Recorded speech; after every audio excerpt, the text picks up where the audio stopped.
Alors, on va faire cet exercice ensemble. Soit un triangle EDF rectangle en D. Écris l'égalité de Pythagore pour ce triangle. Alors ça, on peut le faire puisque on a un triangle rectangle, donc on peut écrire l'égalité de Pythagore. Ensuite, on nous donne EF égale 450 mm et DF égale 360 mm. On nous demande de calculer ED au carré, puis en utilisant la touche racine carrée de la calculatrice, de calculer la longueur ED. Alors c'est très classique, ce qu'on va faire c'est un petit dessin, on a un triangle EDF qui est rectangle en D, donc je vais dessiner un triangle rectangle comme ça, à main levée, voilà, et l'angle droit ici, eh bien il est dans le sommet D. Ensuite E et F je peux les mettre n'importe où, mais ici on me donne deux mesures, EF égale 450 mm et DF égale 360 mm, donc DF c'est le plus petit côté, je vais mettre ici le sommet F, et donc ici le sommet E. Donc la longueur ici DF c'est 360 mm et là c'est 450 pour la longueur EF. Voilà, ça c'est le dessin.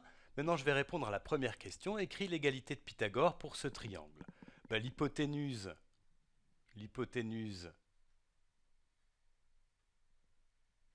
eh bien c'est le côté le plus long, c'est EF. C'est le côté opposé à l'angle droit. Donc l'hypoténuse est le segment EF. Alors du coup, l'égalité de Pythagore, eh bien elle s'écrit EF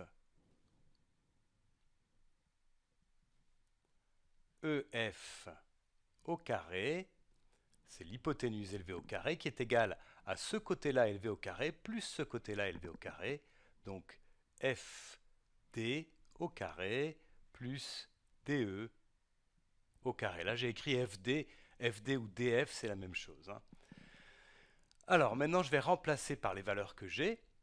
EF c'est 450 mm, donc EF au carré c'est 450 au carré, qui est égal à FD au carré, ça c'est la longueur qui est ici, 360 mm, donc 360 élevé au carré, plus la longueur DE qu'on cherche, ou ED qu'on cherche à calculer. Alors je vais le réécrire comme ça, ED ou DE c'est pareil, donc ED au carré. Alors je vais prendre la calculatrice, voilà, je vais la mettre à 0, et puis je vais calculer 450 au carré, 450 au carré, alors c'est 450 fois 450, voilà, ça fait 202 500. Donc ici j'ai 202 500 qui va être égal à 360 au carré plus ED au carré. Alors je vais calculer 360 au carré. Alors j'ai cette touche-là en fait, c'est 360 fois 360, mais je peux aussi utiliser cette touche-là. Ça fait 129 600.